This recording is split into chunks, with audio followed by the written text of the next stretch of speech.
Warahmatullahi wabarakatuh. Perkenalkan, nama saya Sandi dari Pemprov DKI Jakarta. Pada kesempatan kali ini saya akan melakukan simulasi reparasi untuk timbangan bobot insut atau TBI. Di sini dapat kita lihat untuk kapasitas maksimum dari timbangan ini yaitu sebesar 150 kg dengan daya baja sebesar 0,1 kg dan minimumnya sebesar 3 kg. Untuk berat dari gandar utamanya atau gandar yang besarnya yaitu sebesar 145 kg dan untuk yang gandar kecilnya sebesar 5 kg. Di sini bukti untuk kelas timbangannya yaitu di kelas 3 atau kelas sedang.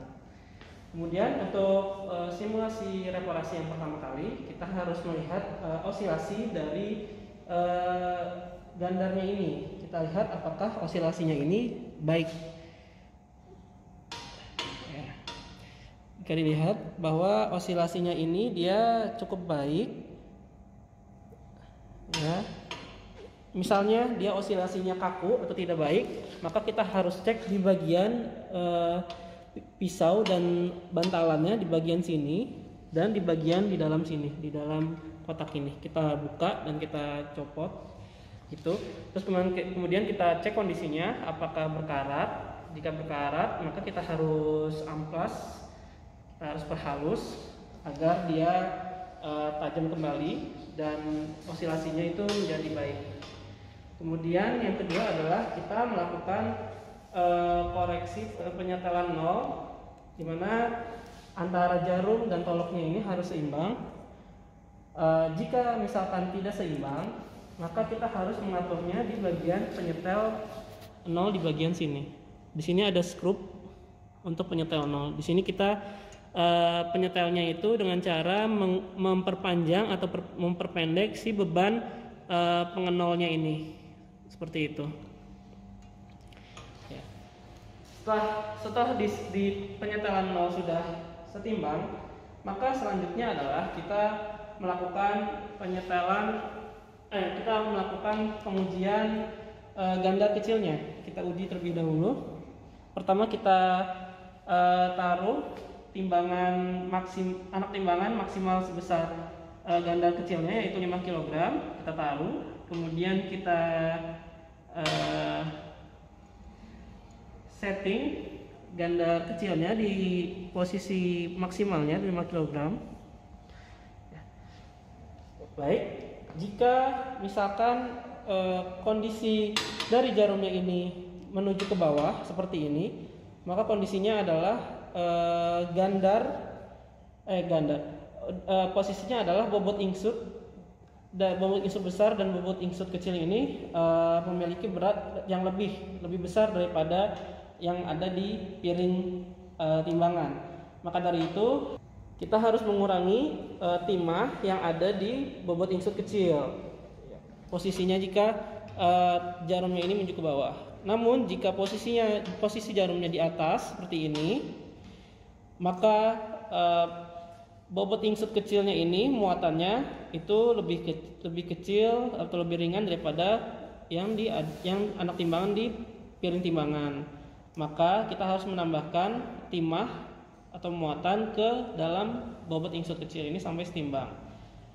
Setelah setimbang, kita tarik, kita setting kembali, kita taruh anak timbangannya dan kita setting kembali untuk penyetelan nol. Kita setting kembali di penyetelan nol di bagian yang skrup tadi.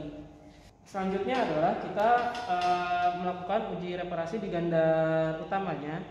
Di sini kita memakai muatan maksimum dari gandar utama dan gandar kecilnya. Jadi untuk uji ini sebenarnya hampir sama dengan pengujian kebenaran. Jadi memakai kapasitas maksimum. Kemudian kita cek penunjukan di jarumnya, jarum terhadap toloknya. Jika penunjukannya jarumnya ini menunjuk ke bawah, maka posisinya adalah anak timbangan yang di piring timbangan itu lebih ringan daripada di bobot insut. Nah, maka kita harus mengurangi timah atau muatan yang ada di bobot insut besar atau juga mengurangi timah yang ada di bobot insut kecil, seperti itu.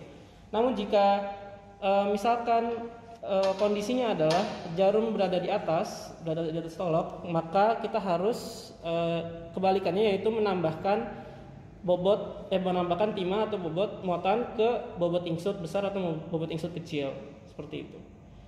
Kemudian jika setelah sudah setimbang, maka kita taruh kembali anak muatannya dan kita setting kembali ke bobot insutnya ke penunjukan 0. Kita cek apakah dia penyetelnya ini sudah setimbang atau belum. Jika belum, kita setel kembali. Kemudian selanjutnya adalah kita cek pada saat di pengujian eksentrisitas. Jika pada saat pengujian eksentrisitas ada salah satu posisi atau titik yang batal, misalkan pada titik 1 biasa, posisi 2 dia batal. Nah, maka pada posisi 2 ini kita harus cek pisau dan bantalan di bagian posisi 2-nya ini. Kita lihat apakah dia kondisinya kotor atau berkarat, dan kemudian juga kita harus cek jarak dari antar pisaunya ini, pasang pisaunya ini. Jadi kalau misalkan dia sudah berkarat, maka kita harus amplas pisau tersebut dan kita cek jarak pisaunya ini harus sesuai dengan jaraknya harus disamakan dengan pisau yang posisi pertama tadi, yang posisi sudah sah pengujiannya. Kemudian untuk pengujian repeatability dan pengujian kepekaan itu hampir sama untuk simulasi reparasinya, yaitu kita harus melihat kondisi pisau-pisau yang ada di bawah piring timbangan ini. Perlu diketahui pisau-pisau di bawah piring timbangan ini ada 5 pasang, gitu. Ya. Baik, demikian simulasi dari reparasi anak timbangan bobot insut kali ini. Mohon maaf bila ada kesalahan dan mohon koreksinya. Wassalamualaikum warahmatullahi wabarakatuh.